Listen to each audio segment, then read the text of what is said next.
Hello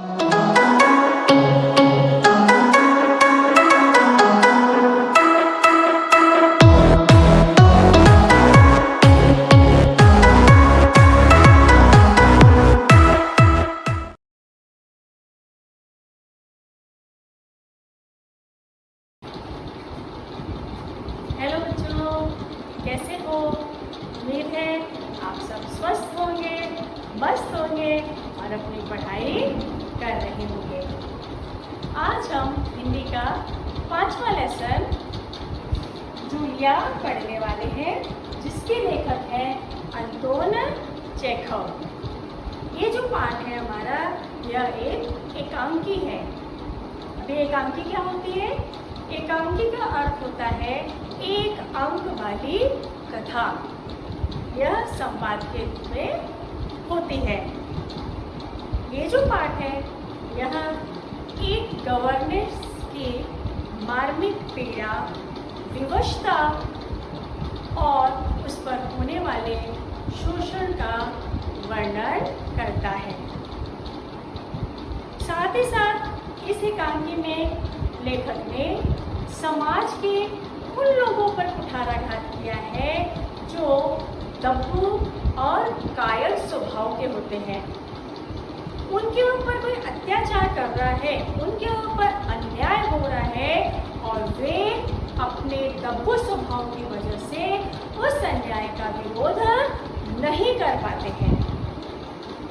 प्रस्तुत एकांकी में उस शोषण से मुक्ति प्राप्त करने का संदेश हमें लेखक ने दिया है।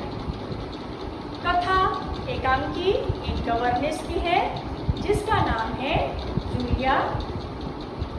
उसके मालिक उसे एक बार बुलाते हैं और उसके हाथ में तनख्वाह पकड़ाते हैं, और जब वे उसको तनख्वाह देते हैं तो वो भिन्न भिन्न कारण बताकर उसकी तनख्वाह में से काफ़ी रुपए काट लेते हैं। जूलिया को ये पता है कि ये जो मेरे रुपए काटे गए हैं, ये नाजायज़ तरीके से काटे गए हैं, किंतु उसका स्वभाव दब्बू था, वो भीरू थी, डरपोक थी, तो वह कुछ बोल नहीं सकी। तब उसके मालिक ने उसे बुलाया और कहा, जूलिया, मैंने जो तुम्हें ये रुपए दिए हैं, ये जो तनख्वाह दी है, ये मैंने जानबूझकर काटी। तुम्हें क्यों नहीं फर्क पड़ा? तुमको मैंने कम पैसे दिए, तुमने आवाज क्यों नहीं उठाई? तब उन्होंने उसे समझाया कि अगर इस समाज में, इस संसार में तुम्हें रहना है, तो हमें अपने ऊपर होने वाले अत्याचार और अन्याय को सहन नहीं करना है, हमें उसका विरोध करना है। नहीं तो दब्बू, भीरू, कायर और डरपोक लोगों को यह समाज और ज़्यादा दबाता है। वे जूलिया को उसकी सही तनख्वाह दे देते हैं। तो इस प्रकार ये कहानी, ये एकांकी बहुत बड़ा संदेश देती है कि हमें शोषण के विरुद्ध आवाज़ उठानी चाहिए। तो चलिए हम इस एकांकी की एक एक पंक्ति पढ़ते हैं और इसे और अच्छे से समझने का प्रयास करते हैं। पाठ 5 जूलिया। इसके लेखक हैं अंतोन चेखव। नौकरी पेशा अभिभावकों को अपने बच्चे शिशु पालन केंद्र में रखने पड़ते हैं। इस संदर्भ में चर्चा कीजिए। आज के समय में यह एक बहुत ही आम बात हो गई है, क्योंकि माता पिता दोनों नौकरी पेशा हैं और घर में संभालने के लिए उन्हें किसी न किसी को रखना पड़ता है, पर फिर भी उनका पूरा ध्यान घर पर ही रहता है कि बच्चे को कैसे संभाला जा रहा है, उसे खाना पीना अच्छे से मिल रहा है कि नहीं मिल रहा है। इसके लिए आजकल के पेरेंट्स क्या करते हैं, वे बच्चों को शिशु पालन केंद्र में रखना ज़्यादा पसंद करते हैं। इसका एक मुख्य कारण ये भी है कि घर में बच्चा गवर्नेंस के साथ अकेला रहता है और शिशु पालन केंद्र में उसके जैसे कई छोटे बड़े बच्चे वहाँ पर रहते हैं। तो वास्तव में देखा जाए तो शिशु पालन केंद्र एक ज़रूरत भी है और माता पिता की मजबूरी भी है। खैर, हम पाठ पढ़ते हैं। एकांकी में गवर्नेंस सेविका की मार्मिक पीड़ा, विवशता का सजीव चित्रण और शोषण से मुक्ति पाने का प्रभावी संदेश है। लेखक परिचय देख लेते हैं।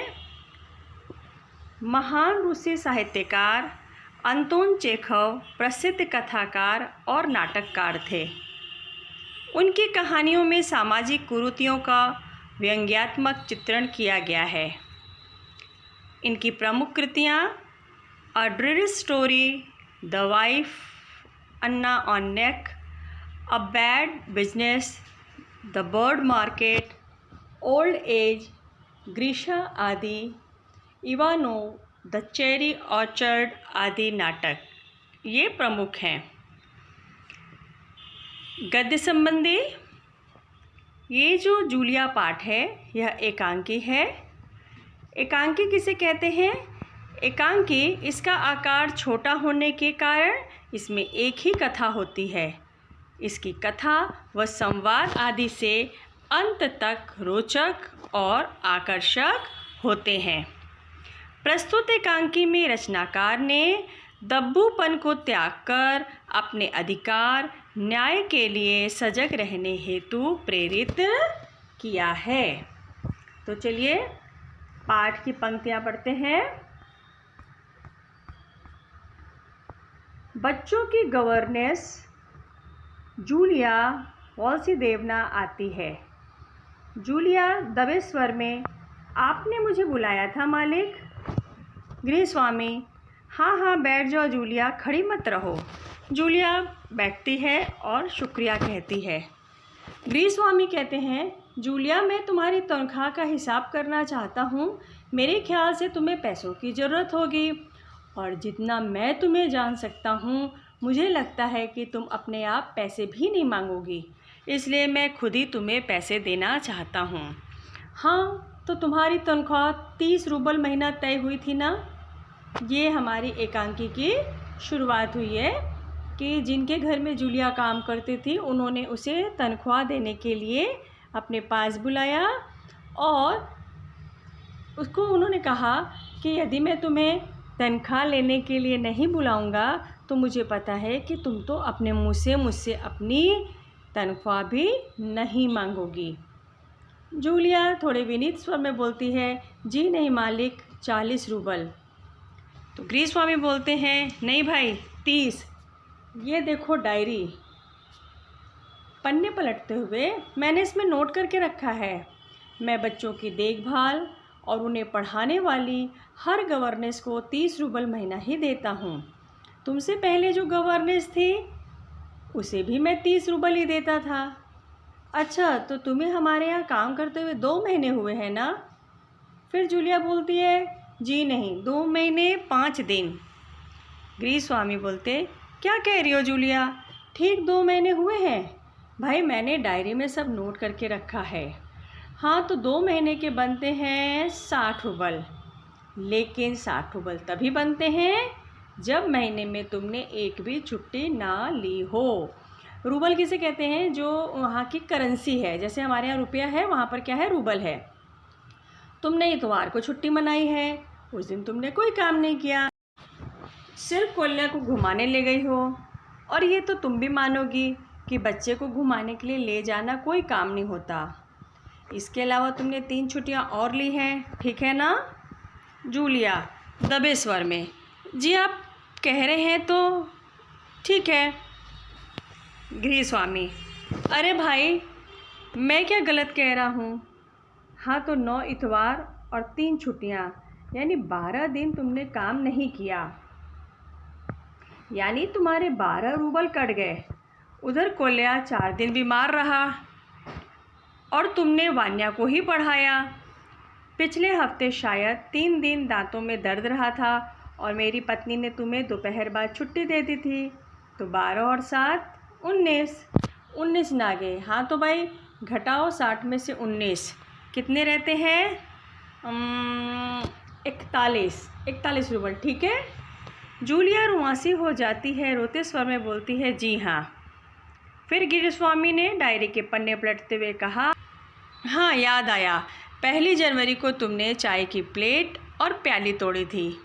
प्याली बहुत कीमती थी, मगर मेरे भाग्य में तो हमेशा नुकसान उठाना ही बदा है। मैंने जिसका भला करना चाहा उसने मुझे नुकसान पहुंचाने में कोई कसर नहीं छोड़ी है। खैर मेरा भाग्य। हाँ तो मैं प्याली के 2 रूबल ही काटूंगा। अब देखो, उस दिन तुमने ध्यान नहीं दिया और वहाँ किसी टहनी की खरोच लगने से बच्चे की जैकेट फट गई, 10 रूबल उसके गए। इसी तरह तुम्हारी लापरवाही की वजह से घर की सफाई करने वाली नौकरानी मारिया ने वान्या के नए जूते चुरा लिए। रुककर तुम मेरी बात सुन भी रही हो या नहीं? जूलिया मुश्किल से अपनी रुलाई रोकते हुए जी सुन रही हूँ।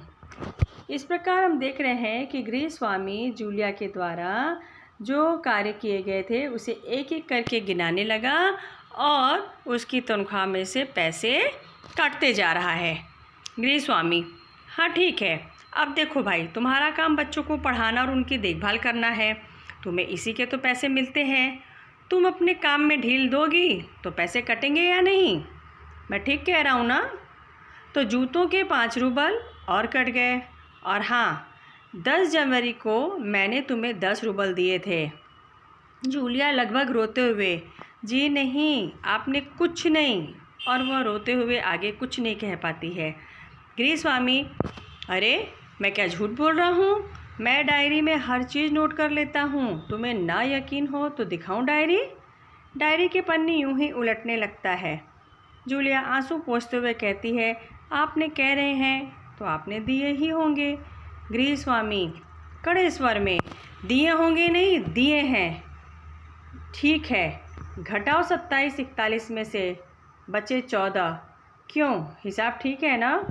जूलिया आंसू पीती हुई कांपती आवाज़ में, मुझे अभी तक एक ही बार कुछ पैसे मिले थे, वो मालकिन ने दिए थे, सिर्फ 3 रूबल, ज़्यादा नहीं। गृहस्वामी जैसे आसमान से गिरा हो। अच्छा, और इतनी बड़ी बात तुम्हारी मालकिन ने मुझे बताई तक नहीं? देखो, तुम ना बताती तो हो जाता ना अनर्थ। खैर देर से ही सही, मैं इसे भी डायरी में नोट कर लेता हूँ। डायरी खोलकर उसमें यूं ही कुछ लिखता है, हाँ तो 14 में से 3 और घटा 2 बचते हैं 11 रूबल।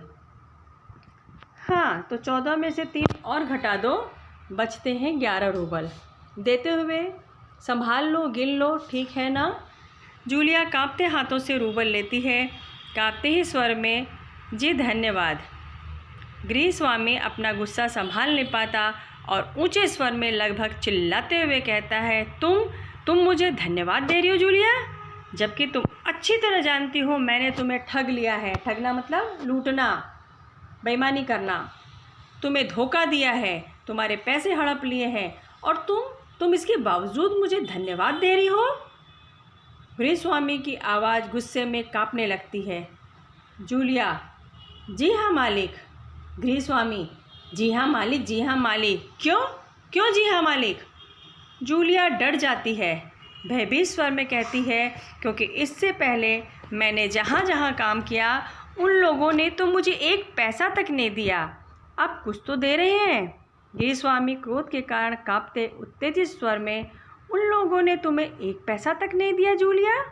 मुझे ये बात जानकर जरा भी आश्चर्य नहीं हो रहा है। फिर अपना स्वर थोड़ा सा गृहस्वामी धीमा करते हैं, जूलिया मुझे इस बात के लिए माफ़ कर देना कि मैंने तुम्हारे साथ एक छोटा सा क्रूर मजाक किया। क्रूर का मतलब होता है कठोर मजाक किया, पर मैं तुम्हें सबक सिखाना चाहता था। देखो जूलिया, मैं तुम्हारा 1 पैसा नहीं मारूंगा। जेब से निकालकर ये हैं तुम्हारे 80 रूबल, मैं अभी इन्हें तुम्हें दूंगा, लेकिन इससे पहले मैं तुमसे कुछ पूछना चाहूँगा। जूलिया, क्या ये ज़रूरी है कि इंसान भला कहलाने के लिए इतना दब्बू, भीरू का मतलब होता है डरपोक, और बुद्धा बन जाए कि उसके साथ जो अन्याय हो रहा है उसका विरोध तक न करे, बस खामोश रहे और सारी जातियां सहता जाए? नहीं जूलिया, नहीं। इस तरह खामोश रहने से काम नहीं चलेगा। अपने को बचाए रखने के लिए तुम्हें इस कठोर, क्रूर, निर्मम और हृदयहीन संसार से लड़ना होगा। यहाँ पर लेखक ने संसार की क्या क्या विशेषताएं बताई हैं? कठोर, क्रूर, निर्मम और हृदयहीन। अपने दांतों और पंजों के साथ लड़ना होगा, पूरी शक्ति के साथ। मत भूलो जूलिया, इस संसार में दब्बू और रीढ़ रहित लोगों के लिए कोई स्थान नहीं है, कोई स्थान नहीं। इस प्रकार इस कहानी में, इस एकांकी में हमने देखा, पढ़ा गृहस्वामी और जूलिया के बीच के संवाद को। कहानी पढ़ते पढ़ते हमारे मन में सबसे पहले जो विचार या भावना उत्पन्न हुई थी वो क्या थी? जूलिया के प्रति हमारे अंदर एक दया की भावना पैदा हो रही थी। एकांकी पढ़ते पढ़ते हमें समझ में आ रहा था कि गृहस्वामी जूलिया के साथ गलत कर रहा है, लेकिन जैसे जैसे एकांकी बढ़ती गई, एकांकी का अंत आने लगा, हमें समझ में आने लगा कि लेखक गृहस्वामी के माध्यम से, इस एकांकी के माध्यम से हम तक क्या संदेश पहुंचाना चाहता है। हमें समाज में अच्छे तो रहना है, परंतु अच्छे बने रहने का मतलब यह नहीं है कि हम अपने ऊपर होने वाले अन्याय, अत्याचार और शोषण के विरुद्ध आवाज़ भी न उठा सकें। जब तक हम डरपोक, भीरू और दब्बू रहेंगे, तब तक ये समाज हमारे साथ अन्याय करता रहेगा। ये आप साथ में यहाँ पर कृतियाँ भी कुछ देख रहे हैं जो पाठ के बीच में दी हुई हैं। तो इन कृतियों को हम प्रश्नोत्तर के साथ करेंगे। उम्मीद है आपको यह पाठ अच्छे से समझ में आ गया होगा और लेखक जो संदेश देना चाहता है वह संदेश आप तक पहुंच गया होगा। तो फिर मिलते हैं एक नए वीडियो में नए विषय के साथ। तब तक के लिए खुश रहिए, मस्त रहिए और स्वस्थ रहिए।